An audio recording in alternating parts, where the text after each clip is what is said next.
Hello, this is Jimbo from the YouTube channel Jimbo, South Dakota, and I'm standing here at one of the sets for the Hog House Chronicles Podcast. Of course, we're within the Hog House here right now, and about 3 months ago, I posted a video. It was called the Tour of the Hog House for people that hadn't been in here before and people that are on the Facebook group that are members of it but haven't been in here before.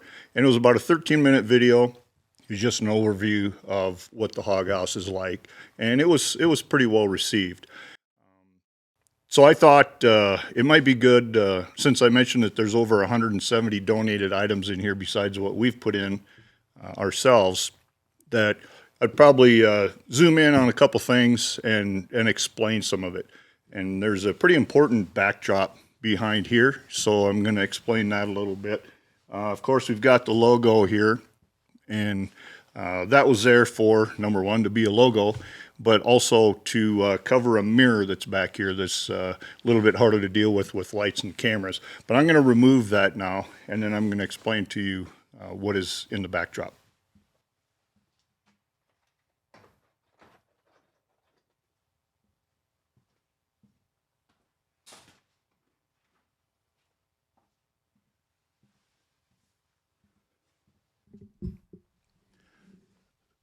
So this is actually a wall, a tribute, if you will, for some people in my life that have passed. And it started out with my grandfather on my mother's side, Dale Myers. Excuse me. And when he passed away at age of 92 in Wisconsin, that's where my family's originally from. And I like to do wood burn art, so I made this plaque. The picture of it is similar to the obituary section in the old Western Horseman magazine from decades ago, called Empty Saddles. So it's a horse with his head down, and the saddle's on him, but empty, but looking at the sunset. And there's a metal plaque here to commemorate him. I believe I made about 13 of those plaques, one for his wife, my grandma who was alive at the time, one for here, and then one for each of the living siblings, my mom's brothers and sisters. So that started it here, and my Uncle Ben, his son, one of his sons, took me in the shed after Grandpa passed away and gave me this single tree here. And then a couple years ago, one of my first cousins gave me this bolo tie of Grandpa's. And there's also a set of hames down here. That's the metal part that goes around the horse collar on a horse when you're putting a harness on it, getting ready to pull a wagon. So my cousin Carol and my Uncle Ben provided me with those items for the Hog House. Now, my natural dad, and we were living in Wisconsin. I've got an older brother. He was 2 years old at the time, and this was 6 months before I was born, but my natural dad got killed in a car accident in Wisconsin. And my uncle, who's married to my dad's sister, made sure that we got the license plates off the car that he was killed in and the hood ornament. And my dad actually spent, not actually, but also spent time in the military. And this is his Army compass and pouch and dog tags. He also had this scabbard, getting it up in your view here. This is a scabbard that a friend of mine said it was made to hang on a Jeep, and I believe held an M1 rifle. So I will go ahead and set this over here. So that was my natural dad, who I never got to meet. And after he had passed away, my stepdad, who was from South Dakota here, that's how I ended up in South Dakota, met my mom. He was working railroad crew for the Milwaukee Railroad at the time. And he passed away in 2015. So there are a couple things here to commemorate him. And it sounds kind of odd, but that week of his passing, I don't remember if one of my siblings had it or what, drank it, but it was a Diet Coke, but it actually says Dad on the side. So I thought that was pretty cool. And also have one of the shell casings, because my stepdad spent a couple years in the Navy.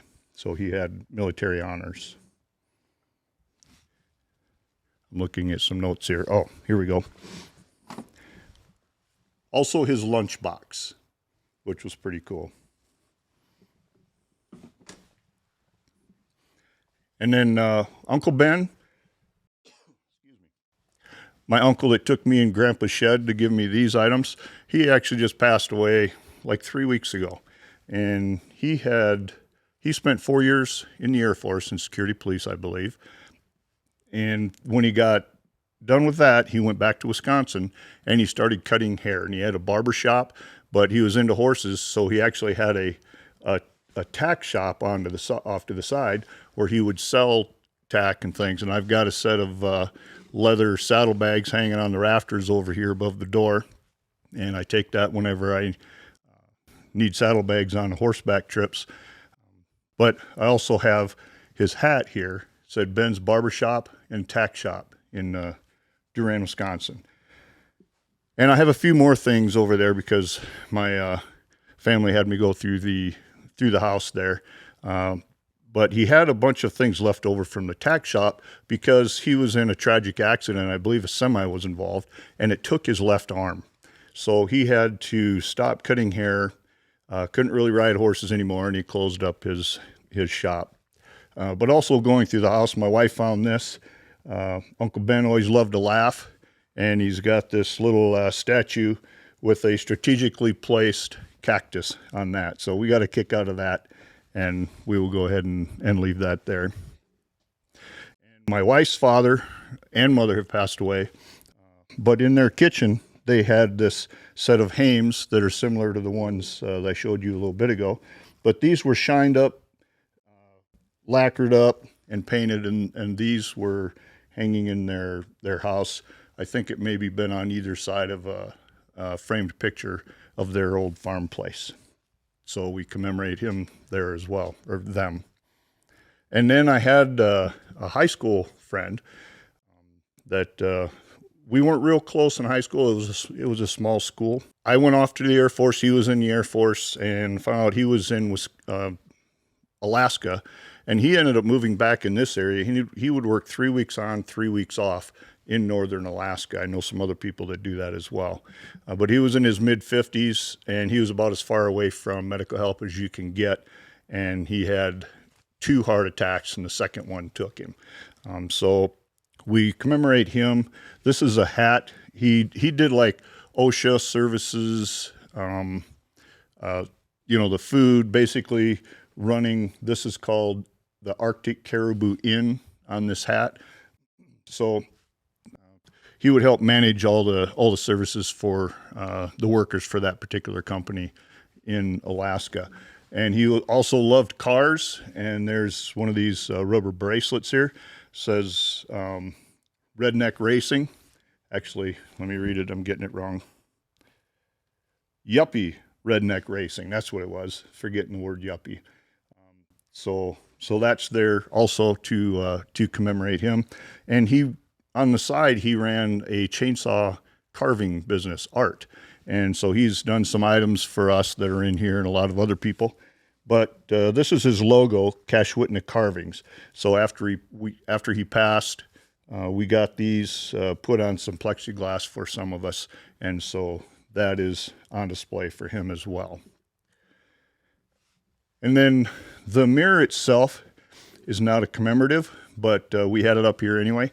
But I had a guy that I worked with in Sioux Falls electronics store, and I had left there, went into the Air Force, and he met a gal there, and they ended up getting married. She was from South Dakota here.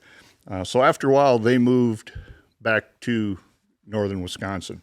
They started this company called Tribute Brewing. So on the mirror here, we've got a couple of those stickers, a bottle opener, musky lure that says Tribute, and their menu. They've also got some growlers here and some large-shaped koozies that hang around your neck for the size of beer that they distributed up there. But then also, she died tragically, also in her mid-50s, and was a donor. So I don't remember if it was 3 or 4 people that she saved or helped in some manner. for being a donor. So we've got a couple of the rubber bracelets for that as well. Also, each one of them have their card, picture, obituary for 4 of them here. So I believe, oh, one more thing. These here are the plastic shot glasses for when we went up to Wisconsin for her service up there. She also had a service in South Dakota. But with the friends up in Wisconsin, these are the plastic shot glasses that we all had a toast to send her off. So that, I believe, is all of it. But if you've tuned into any of the podcasts, now you will be aware of what's behind us. There's some other areas in the Hog House that mean a lot to me, things that people have donated, but this is the primary. So just appreciate you listening. And if you watch the podcast, I greatly appreciate that too. And you will now know what is behind me and the guests and what it means to me.